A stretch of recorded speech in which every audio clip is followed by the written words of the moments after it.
गुल की मौत के बारे में तुम क्या जानते हो? मतलब तुम्हें असफन ने कुछ नहीं बताया? उन्हें इस बारे में क्या पता? हमेशा से मेरी ख्वाहिश रही है कि मैं तुम्हें रेड साड़ी में देखूं। तुम इस वक्त मेरे कपड़ों में मेरे कमरे में मेरे शौहर के साथ क्या कर रही हो?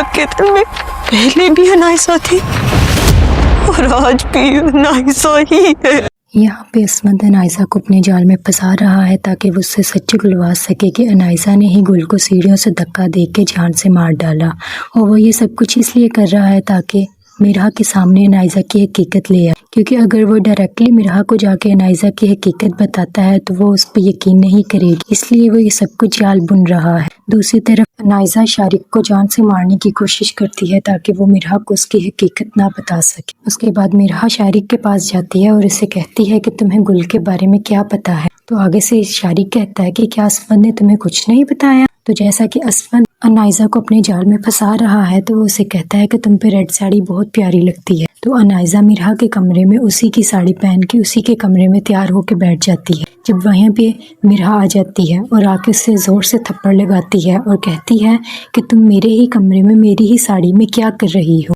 अब नेक्स्ट एपिसोड में देखना ये है कि क्या वाकई असफन अनाइसा से ये सब कुछ सच गुलवाने के लिए कर रहा है। वैसे मुझे तो लगता है कि अनाइसा की हकीकत जल्द ही खुल के सबके सामने आने वाली है। वैसे मिराह को अनाइसा पे यकीन नहीं था करना चाहिए, क्योंकि जो लड़की और उसकी माँ बचपन से लेके अब तक उसके साथ अच्छी ना हो सकी, इतना उसके साथ जुल्म करती रही, उसकी बहन को पढ़ने ना दिया, उसे मेंटली टॉर्चर करती रही, यहाँ तक कि उसे जान से मार डाला, और वो अब अचानक से इतनी अच्छी बन के उसके सामने आ गई और मिराह उस पर यकीन कर रही है। सब उसे समझा भी रहे हैं कि वो माँ बेटियाँ इतनी जल्दी बदलने वाली नहीं हैं, लेकिन फिर भी मिराह ने तो अच्छी बनना है। कभी अपने बाप से माफ़ी दिलवा रही है अपनी बहन को, और कभी अपने ही घर में उसे दावत दे रही है कि यहीं पे आकर रह लो। उसकी फूफो उसे मना भी करती हैं कि तुम उसे यहाँ पे आने की इजाज़त ना दो, लेकिन वो उन्हें भी मना कर देती है और कहती है, समझाने की कोशिश करती है कि नहीं, वो बदल चुकी है, वो अब अच्छी हो गई है, वो अब पहले जैसी नहीं रही। तो आगे से अनाइसा कहती है कि फूफो तो मुझसे राज़ी ही नहीं, मैं यहाँ पे आके कैसे रहूँगी। तो आगे से कहती है, तुम यहाँ